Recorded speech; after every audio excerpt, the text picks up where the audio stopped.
হে আল্লাহ রসুল, কুরবানির পশু নির্বাচনের ক্ষেত্রে কোন জিনিসগুলো আমরা পরিহার করব?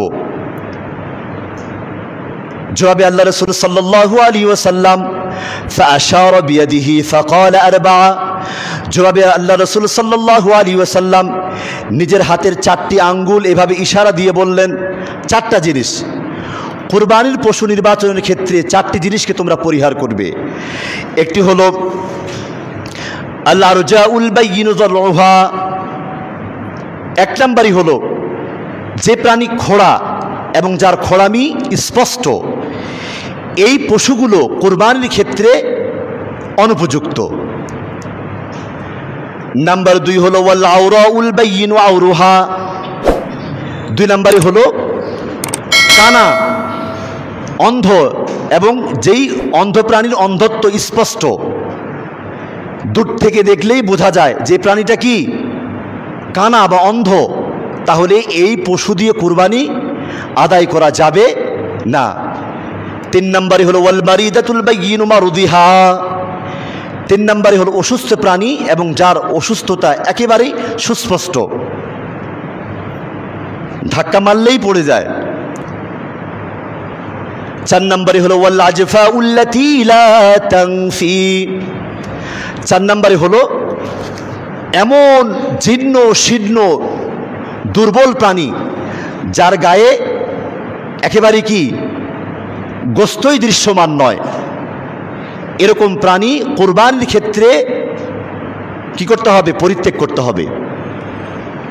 প্রিয় উপস্থিতি, এই ক্ষেত্রে আমাদের যে বিষয়গুলো ইয়াদ রাখতে হবে সেটি হচ্ছে, কুরবানির মতো এই সুন্নতকে আদায় করতে গেলে যে বিষয়টি আমাদেরকে পরিষ্কার হতে হবে সেটি হচ্ছে, কুরবানির পশু মোট 6 প্রকার। 1 হলো গরু, নাম্বার 2 হলো উট, নাম্বার 3 হলো মহিষ, নাম্বার 4 হলো কি ভেড়া, নাম্বার 5 হলো ছাগল, নাম্বার 6 হলো কি দুম্বা। এই 6টি প্রাণী হচ্ছে কুরবানির পশু। তন্মধ্য থেকে 3টি প্রাণী গরু, উট, মহিষ, এই 3টা প্রাণীর ক্ষেত্রে বয়সের সীমা হচ্ছে 5 বছর। উটের ক্ষেত্রে 5 বছর, উটের ক্ষেত্রে 5 বছর, গরু বা মহিষের ক্ষেত্রে 2 বছর, ভেড়া, ছাগল বা দুম্বার ক্ষেত্রে 1 বছর। এখন এই ক্ষেত্রে যে বিষয়টি আমাদেরকে বারবার কুরবানির যখন আমাদের সামনে এসে উপস্থিত হয়, বারবার যে ধোকায় আমাদেরকে পড়তে হয় সেটি হচ্ছে, অনেক ক্ষেত্রেই এরকম দেখা যায় যে কুরবানির পশু বিশেষ করে ছাগল বলেন, ভেড়া বলেন অথবা গরু বলেন, ছাগল, ভেড়া বা দুম্বার ক্ষেত্রে 1 বছরেরও উপর বয়স হয়ে গিয়েছে কিন্তু দাঁত হয় নাই। গরু অথবা মহিষ 2 বছরেরও বেশি, 3 বছরেরও পার হয়ে গিয়েছে বা কাছাকাছি, অনেক ক্ষেত্রে দাঁত দৃশ্যমান নয়, দাঁত হয় নাই। এক্ষেত্রে কি হয়, আমাদের মধ্যে একটা সমস্যার সৃষ্টি হয়ে যায় যে এই পশু দিয়ে কুরবানি দেওয়া জায়েজ নাই। আমরা অনেকেই বলে থাকি। প্রিয় ভাই সব, এটি সম্পূর্ণরূপে একটি ভিত্তিহীন একটি বিষয়। কুরবানি পশু জবাইয়ের ক্ষেত্রে দাঁত শর্ত নয়, শর্ত হচ্ছে বয়সটাই শর্ত। কারণ আপনারা ভালো জানেন, এমন বহু বাচ্চাকে আপনারা দেখতে পাবেন এবং যার বাস্তব দৃষ্টান্ত আমি নিজেই। আমার বাড়ির পাশে আমার এক প্রতিবেশীর এক বাচ্চা 2.5 বছর হয়ে যায়, একটা দাঁতেরও কোনো খবর নাই। আর বিপরীতে আমার ছোট্ট বাচ্চা এই 8 মাসের ভিতরে 9 মাসের ভিতরে 4 থেকে 5টা দাঁত অলরেডি হয়ে বসে আছে।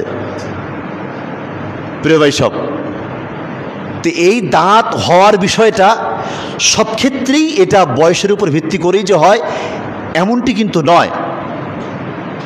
প্রিয় ভাই সব, তো আমাদেরকে যে বিষয়টি লক্ষ্য রাখতে হবে সেটি হচ্ছে, কুরবানির পশুর ক্ষেত্রে যদি আমরা ছাগল, ভেড়া বা দুম্বা দিয়ে যদি আমরা কুরবানি আদায় করি, তাহলে অবশ্যই আমাদেরকে ইয়াদ রাখতে হবে, আমাদেরকে যাচাই করতে হবে এবং আমাদেরকে খেয়াল করতে হবে যে এই পশুটি 1 বছর পরিপূর্ণ হয়েছে কি না। যদি 1 বছর যদি হয়ে যায় এনাফ, যথেষ্ট।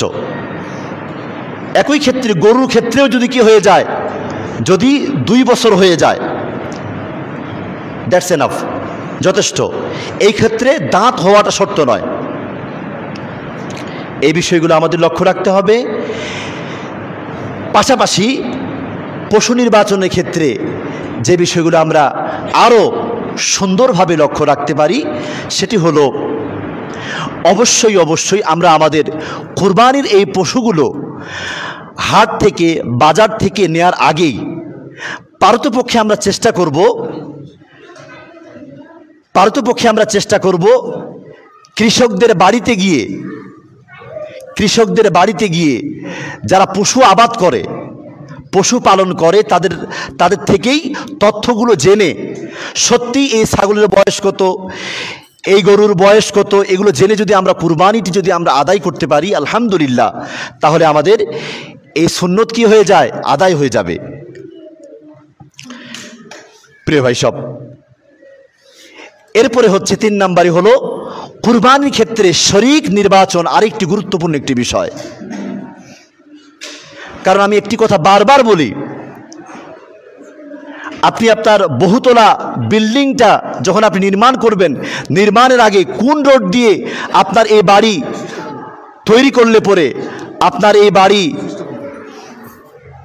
মজবুত হবে, কোন আর্কিটেকচার দিয়ে ডিজাইন করলে পরে আপনার এই বাড়িটি দৃষ্টিনন্দিত হবে, আপনার কিন্তু মানে দৌড়ঝাঁপের কিন্তু শেষ থাকে না।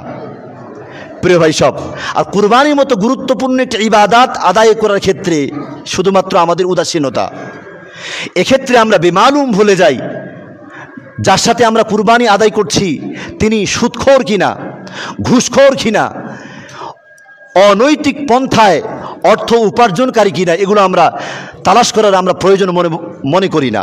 প্রিয় ভাই সব, এজন্য আমাদেরকে লক্ষ্য রাখতে হবে যে অসৎ বন্ধুর সাথে যেমন বন্ধুত্ব হয় না, আল্লাহওয়ালা বুজুর্গ দিনদার ব্যক্তি ছাড়া যেমন ইসলাম বিদ্বেষীদের সঙ্গে যেমন বন্ধুত্ব হয় না, ঠিক তেমনিভাবে কুরবানির মতো গুরুত্বপূর্ণ একটা ইবাদত আদায় করতে গেলে অবশ্যই এই ইবাদত আপনাকে আদায় করতে হবে যারা এই সমস্ত সমস্যা থেকে মুক্ত। এই জন্য শরীক নির্বাচনের ক্ষেত্রে আমাদেরকে এই বিষয়গুলো তালাশ করতে হবে এবং এই বিষয়গুলো ইয়াদ রাখতে হবে। আর এই বিষয়গুলো তালাশ করতে গিয়ে, ইয়াদ করতে গিয়ে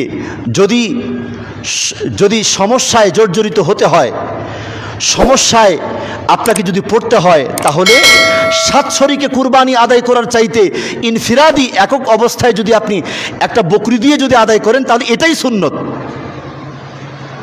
মূলত 7 শরীকে আদায় করতে গিয়ে যদি কি আপনার সম্ভাবনা থাকে, সন্দেহের অবকাশ থাকে, সমস্যায় জর্জরিত হবার, তাহলে এরকম ব্যক্তিদের সঙ্গে কুরবানি আদায় করার চাইতে এককভাবে একটা ছাগল দিয়ে আদায় করেন, একটা খাসি দিয়ে আদায় করেন, এটাই হবে আল্লাহ পাকের কাছে সবথেকে পছন্দনীয় আমল।